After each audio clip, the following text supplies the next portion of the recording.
Hello, everyone. Welcome to this week's episode of ClueCon Weekly. Joining us this week is Didier Lopes from OpenBB, which is a very interesting project, which I'm very curious to hear about because it's different from the usual work we do in open source. OpenBB is an open source threading information platform and more. So Didier will probably give a bit better introduction. So first of all, thank you for joining us. Hi everyone, and hi Luca. Thanks for having me. It's a pleasure to be here. Would you like to start with a quick introduction about yourself? hmm So my name is Didier. I was born in Switzerland, but I'm actually from Portugal. I studied engineering in Portugal, and then ended up doing a master's in control systems at Imperial in London. So full background of engineering, no background in finance, which is interesting based on what OpenVB is today. It is. And okay, so that's really curious. Again, open source. This podcast is generally about open source. We host all kinds of projects, but this is the first time we have someone in the investment space. So I'm really curious to hear what OpenBB is, how it was born, and how you gain traction and to put it out there. Yeah, so I finished my master's degree and I was really excited about the field of AI, and self-driving cars in particular. And so I started doing these side projects on Python on my spare time. And then one day, my previous maths teacher from the university in Portugal reached out to me, and he said that he was working on his PhD thesis, which was around modeling and forecasting of financial time series using like neural networks and things like that. And yeah, he challenged me to write the code behind his PhD thesis, and I was like, yeah, that sounds great. I mean, it's what I'm looking for, is to get more into AI. And so I did that, and after that, like, we spent several months, almost a year, and after that, I had, like, some savings, because at that time I had been 1 year at the company, and then I had this kind of more understanding of, like, financial time series. But financial time series is such a small part of your entire investment strategy.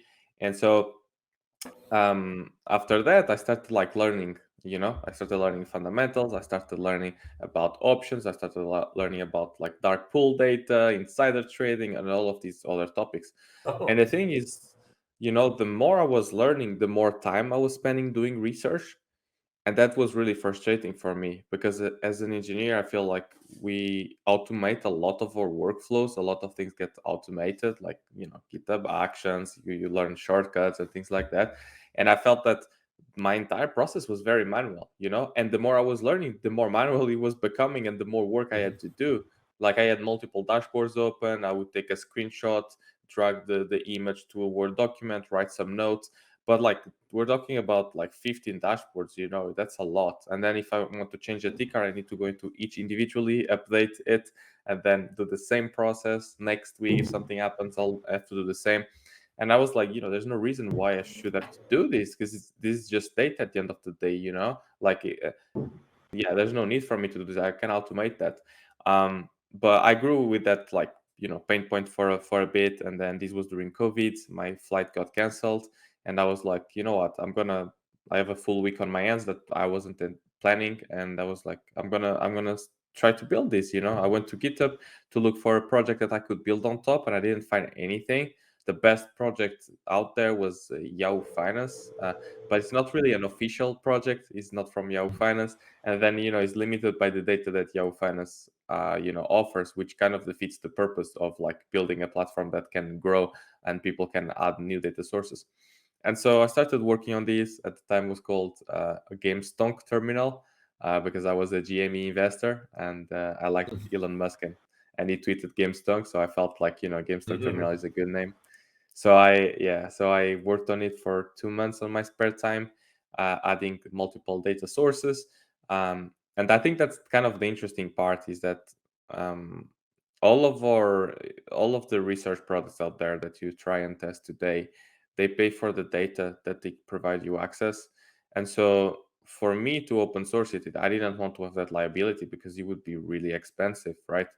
And so what I understood is, like, okay, but I don't need to. I can let the API key management on the user level, and then the user manages whatever they want, in terms of the data. And one interesting thing is when I went into all of these data vendors, I realized that their go-to-market is very similar. You sign up, they give you a free API key, which allows you access to a certain data set, or up to 5 years of fundamentals, or up to, I don't know, 10 requests per minute. And then if you want to increase the requests per minute or the time frame, it's okay. You pay a subscription, and that's a really Yeah. good business model, because you get to see a bit of how the data looks, and then if you're interested in more, you pay more, and you have access to more. And in terms of the technical side, is literally the same. Is the same, like, endpoint and parameters that you're setting. It's just a different API key that you're using. And so that's how GameStone Terminal at the time was built, and still today, which is user downloads the terminal locally, and then they manage their API keys, and so they can put paid API keys. So some users end up buying the premium subscription of data sources because it makes sense for them to use it on the terminal. But for others, just want the free tier of a data vendor, and that's what the terminal allows to do. It is really, really cool and interesting, and I think it's a very different project than usual, right? It is. So, what are the interaction modes you have? I see there's both a UI, but you can also use it as an API, so you can use this as a library too. Yeah.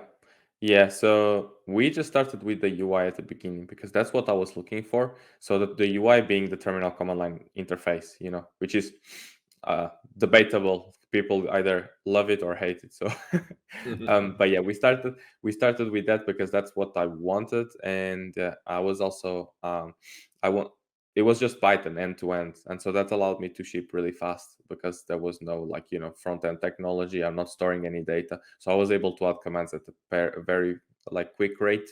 And then what we realized after, so when we launched, we actually, like, went viral. We were, like, number one on Reddit, on Hacker News. Vice Magazine posted about us. We got like 4,000 stars in under 24 hours, and a lot of people started contributing to the project. And so there were two things Twenty-five that, thousand stars. Wow. yeah, yeah. Wow. Yeah, so a lot of people started, like, commenting. I had to create a Discord group because people wanted to discuss about roadmap. And one thing that people were mentioning is, like, an API library that, they said, like, oh, you did an amazing work at, like, standardizing all the data, where for the same, command I can use the different data vendors, but I still need to use the Python interface. I would love it if I could, just get the pip install OpenVB and I get access to that data locally. And, like, I don't need to manage this data sources myself. I just manage OpenVB to have access to some of the data. And then, like, later on, we found out someone that worked at a hedge fund that actually forked the project and built this, SDK even before we had something out there, which I think was pretty cool. So yeah, that's why we have today, like, the platform, which you call it, that you can use Python or REST API to get access to the data, or we've got the terminal if you just want to have a quick access to the data. Good. So, where to start? I see there's both an open source version, and there you also have a pro version, which maybe we could get into later. But well, I mean, how many contributors do you have to the project? First of all, I'm sorry if I missed that, but I think you didn't say when. How long did it take you to create the project? Does it look like this has been around for a long time, right?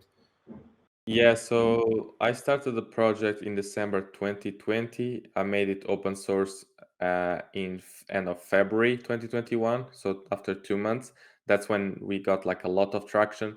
Then a couple of months later, in August, we were able to raise a seed round, so we're VC backed, and yeah, that's been now 2 years and a half almost.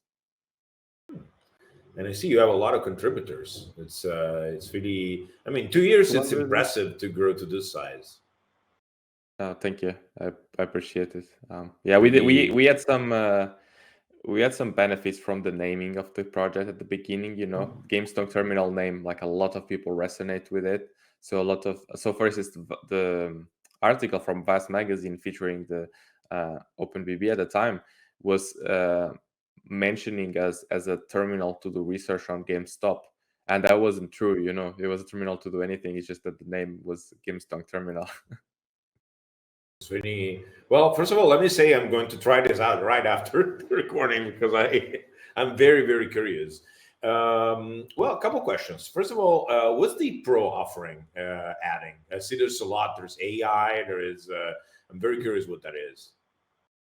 Yeah, so after talking with a lot of like firms and enterprise, like the user interface wasn't the best for them. And then when you try the user interface, you'll see this as well. There aren't really any enterprise features worked out, but there's more problems because there's way too much data. Some of the data vendors that are integrated, we don't have an official relationship with, and so we can't really vouch for their data. So there's a lot of work from the community side on making sure those integrations still work and keeping these up to date.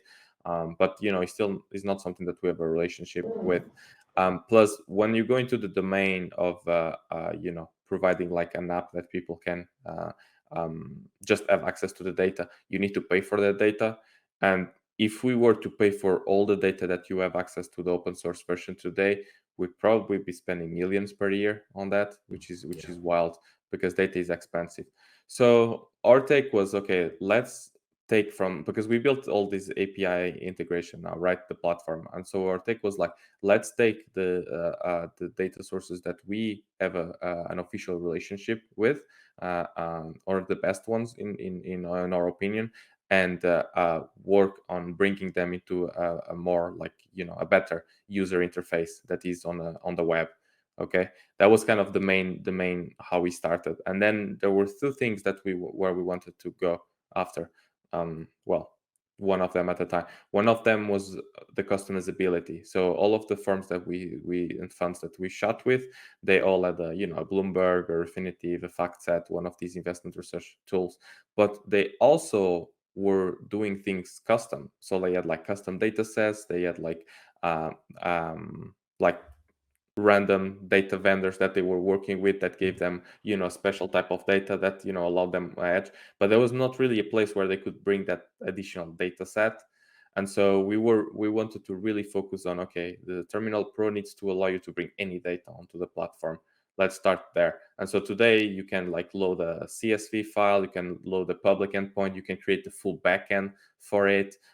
You can even connect with databases like Snowflake and do SQL query from our side to render. And so we really wanted it to become that, so that was kind of the part number one. And the part now, and as well with that, like the modularity. So it's all very modular. It's all like widgets, it's components, so you can create widgets, you can drag them around, you can delete them, you can open dashboards, and we let the user control that entire visualization. So we is not like as opinionated as the terminal where we select the path and this is the representation. But then the second one, and this I think we benefit from the all AI movement, is we want to make it like more efficient for teams of analysts and quants. So one of the things that we are most excited, and by the time this video is live, I think this is going to be launched, which is you are going to be able to bring your own copilots onto the Terminal Pro.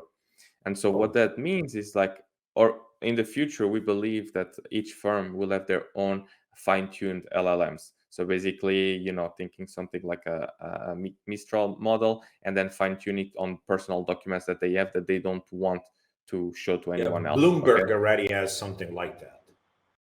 They do, but it's like, trained within Bloomberg. And I think that the future is like trained within each financial firm that, Oh, so I that it see. Yeah. remains there, you know. And so basically, we would allow them to build this fine-tuned LLM and connect it with the Pro so that they can interact with it from the Pro with access to all the data that the Pro offers or the data that you bring, which is going to be super super powerful, because then you have the brains, let's say, that are fine-tuned to your needs, and you can always update that fine-tune. You bring it into your investment research app through this like chatting window, and then you get access to all of the data that we offer plus the one that you bring into. So that's the Pro bit in a nutshell. So when you're using the open source version, Mhm. what data do you have access to? And is there a way to uh, plug in? Say I'm paying for access for data on an institution. Can I bring that to mhm. the open source version? so I have real time data in case I'm subscribed to whatever. Yeah, so it depends. So we have, I think, 100 different data sources there. Oh, Yeah, it's a lot. There's like equity data, there's forex, there's crypto, um, like there's alternative data sets, yeah, options like insider trading. Any kind of category that you can think of is probably there right now in the open source version. And most of, like, let's say if we support the data set, what that means is that you will just have to go onto OpenBB Hub, for instance, go into the API key section and add the API key, and then that's it. You have access to the data that is supported by that data set. However, let's say that you have a new data source that it's not supported, you'll need to build an integration for it.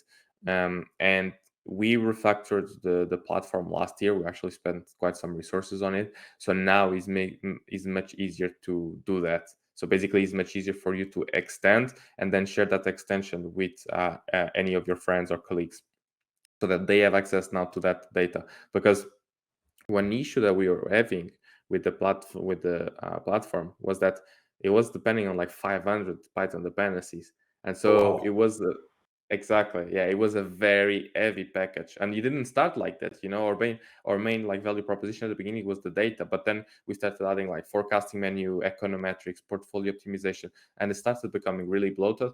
And so now with the refactoring and the platform, what we do is we have a core that is like really fast to get started, but then you can add on, and you can make it more powerful. So if you do like, pip install OpenBB, you'll just get the bare bones and a few data vendors and a few organization. But let's say that you want to add your particular something that you worked on an extension, and it doesn't necessarily need to be data. You could do pip install openbb -luca or something, and the app will recognize that the extension is built using the same patterns and OpenBB, and we will hook it as part of it. And so now you'll have access to your data from within the OpenBB package. Is a really smart architecture using poetry entry points.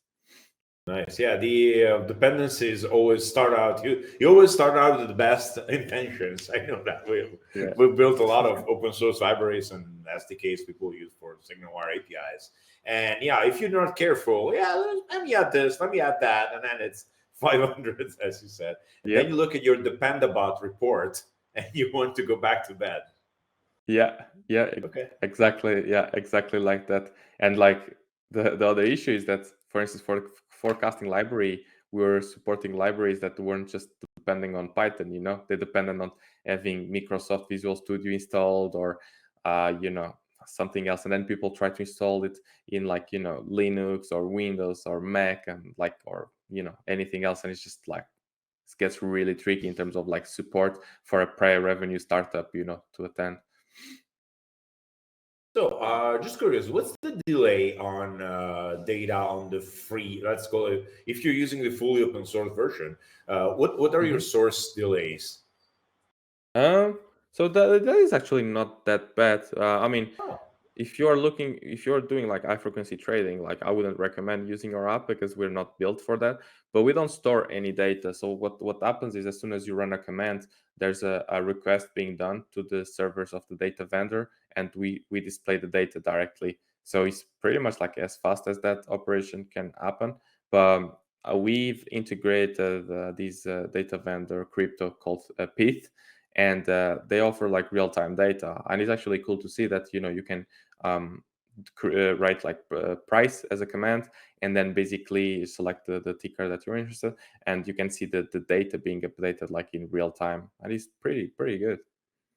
nice. Yeah, it is. I mean, let me say first of all that this whole project is impressive, but being someone that dabbles into some trading, mostly swing slash medium term stuff, even just access to the correct sources isn't easy to get. Like sometimes you don't even have the right information. So that's the actually the most impressive effort to me as a sort of fledgling trader. Although the platform's great, it's really good. So, usual question I ask the open source project leaders: what do you need from the community? What are you looking for? Anybody in the audience can help you? How? Yeah, I mean, contributors, we're always very keen on contributors. The platform now is much more modular. I feel like we have like, I think, 200-ish contributors now, and like a lot of those people like didn't have the best experience probably adding to the terminal version because the architecture wasn't like super modular. It was easy to understand and not too hard, I think, to add, but it wasn't super modular. And now with the refactoring, it's much more modular. And so I'm really excited about seeing what type of extensions people build over the next few weeks/months. And yeah. That's very nice. Okay, so general contributors, developers, any kind of specific developer you need, front end, back end, Python, React. But it's solely Python. The open source platform is just fully Python end to end. Yeah, the Pro is the only one that we use React on the front end, but that one is closed source. We may open it in the future, to be honest with you, but yeah, right now it's still closed source. We're still actively working on it. Yeah, I mean it's and is it possible to get? I mean, of course, not for free, but is it possible to get on Pro? Do you have a wait list? Is there a way to We get do. started? Yeah, we do have a wait list. We started onboarding actually people last week. Oh, So nice. the yeah, thank you. The wait list is at my.openbb.co-app-pro. You'll be able to find the wait list there. I mean this one. And you'll find it to be able to find the pro wait list there, which also comes with an Excel add-in plugin. So basically, you can access all of the data that you have access on the Pro. You can access on the Excel using like a function, which is pretty neat. Oh, nice. How does I mean, I as an engineer, I have like I have to say I haven't used Excel very much, but I'm curious how that works. Is it a function that calls your API and brings the data Yeah. into the worksheet directly? That's exactly right. Yeah. So as is a, like a formula builder, and you integrate with your extension. So now we are on Microsoft Store. So if you go into Get Add-ins, you can select OpenBB. The only thing you need is the username and password that give you access to the Pro. Once that is done, then it's like a formula, like sum or average that you have on Excel. So you just do equal OBB dot, and then let's say you are looking for income, you can do equity dot equity dot Wow. fundamentals dot balance, and you'll have access to that data. Well, I think so. My finance friends, I weirdly enough, I'm an engineer, but everybody I went to university with, so friends that were going to university at the same time, they're either in finance or doctors. So my friends that are in finance will love that because they live and die by Excel still to this day. It's so weird Yeah, that tool has survived everything like this. and it will keep surviving. It's just like, I think, one of the most timeless piece of software that has ever been built. Is just like so good. And like when I talk with people in the industry, like the more I talk with them, the more I understand that Excel is not going anywhere, and people rely on it so much for so many things. It's wild. I think that the thing is, the shift that I'm seeing is like people are understanding that sometimes you want to use like something like Python to get something more automated, something a bit more complex. Like Python gives you a bit more flexibility, but for a lot of things, like Excel can be pushed to the edge to allow you to, get that thing done. And a lot of these financial folks, like they are trained in Excel, so they are really good and fast at working on Excel. Yeah, that is pretty. That's pretty interesting. I mean, it is again, Excel survived the test of time for sure. So having a tool that plugs into that for finance is probably needed. Like it's. I didn't know you could do that. I actually didn't know there was an API. So I guess it just does some API calls. So it's. But I didn't know that could happen. So that's even nicer. And that's part of the pro package, right? Yeah, that's part of the pro package. We're actually like this week, which is not going to be the week this is out, but this week is like 15th January. Is We are working on announcing it. So right now it's already available, but we have not made any noise about it, and we will announce it this week. So by the time this is out, I mean the Excel is going to be a consolidated like product. And how are you planning? Are you planning to do a cloud release? Like, many open source projects, part of how they stay alive and keep and make money is to have a cloud version you can just sign up and use instead of having to run your own. Yeah, so that's kind of what we're doing with the Pro, because Okay. we are managing all of that data for you that you have access on Excel or on Pro. But like, let's say that you wanted to build the same that we offer on the Pro offering, uh, personally. Okay, what we'd have to do is first of all build a front end. So that's like where some of the value is, and then use the same platform endpoints that we are using, but you'd have to go out and talk with the different data vendors and pay for that data. But that's about it. Then the Excel code is also like closed source, so you'd have to build out as well the connection. But all of the platform, the way it's been rewritten, you can actually host it locally and run it. But then you'd have issues with the data provider, so you need to go to them and say, look, I want to pay for this data, and if it's just for you is one thing, but if you want to redistribute it to people, that's much more expensive because you need a redistribution rights. And so we handle all of that for users. Yeah. Yeah, the cloud version is always a good idea for open source projects. I think it's a very good way to. If nothing else, you can try it and see what it is. I mean, again, I'm not overstating it. I feel like this project is really exciting, and well, it's it's something I'm definitely going to check out very soon, as in probably today when I'm done with the recording. Thank It's you. really I'll it is. Yeah. I'll give you access to the Pro, so you can even test with Excel, and feel free to invite your friends to test it Oh, out. well, I would love thank you very feedback. much. Yeah, it is. Well, what else? Yeah, so this question you might not be able to answer or want to answer, but well, are you using open source AI to do the AI part? Mistral and all the others, plans on Um, that? I'm curious because that's come up a lot in the last few podcasts. I'm curious what people are using. Yeah, so that's actually interesting. So on the copilots that we have by default, when we show the proof of concept to firms, we just use OpenAI just because it's the simplest one. Most like is the better one as well. GPT-4 is still like the gold standard. However, when we talk with users about bringing their own copilot, we usually what we're actually going to do is open source that copilot code to show you as an example, and in those we're going to show you examples with open source LLMs. And the reason for that is that you can you can see that it's an open source, so you don't need to rely on something that is like closed source, and you have all of these like benchmarks and active contributors working on these projects. So yeah, so that is like half. Like the main OpenBB Copilot is not relying on an open source version, but the Copilot examples that we're going to put out there, and I think we're going to continuously add more to show how you can bring these open source LLMs onto the Pro easily. I think we'll rely more on open source on that angle. Nice. Well, again, for the last time, congratulations. This is a very exciting project, and feel like it was Thank you. missing. You're right. There was nothing like this in the open source space, like not even close. A few graphing Yeah. libraries here and there that could get you reasonable graphs, maybe some comparisons, that kind of stuff. But there were more offshoots of the monitoring tools we use for servers. Like since they can make graphs, Right. we use them to make graphs for other things. But first time I see this. In this form, and I think it's a very exciting and interesting project. So, well, thank you for joining us today. Thank you for And having me. any conference you're planning to speak at in the near future, or anybody if you're from your team, or they can come meet you.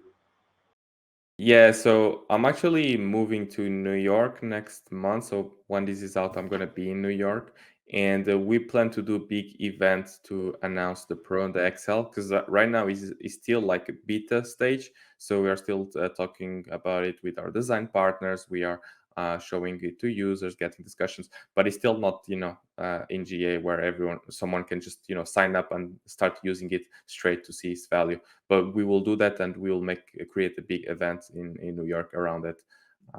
That's the plan, at least. Nice. Okay, well, contact information will be below the video, so you can get in touch with Didier. The website, of course, is openbb.co. Go take a look, go download, test it. I know I will. And again, thank you very much, Didier, for joining us today. Thank you, Luca, for having me. It's a pleasure. Didier Lopes, founder of OpenBB and CEO of OpenBB, an open source investment research platform that's really exciting. joining us today. Go check it out. And for the rest of the people, I'll see you next week. Goodbye.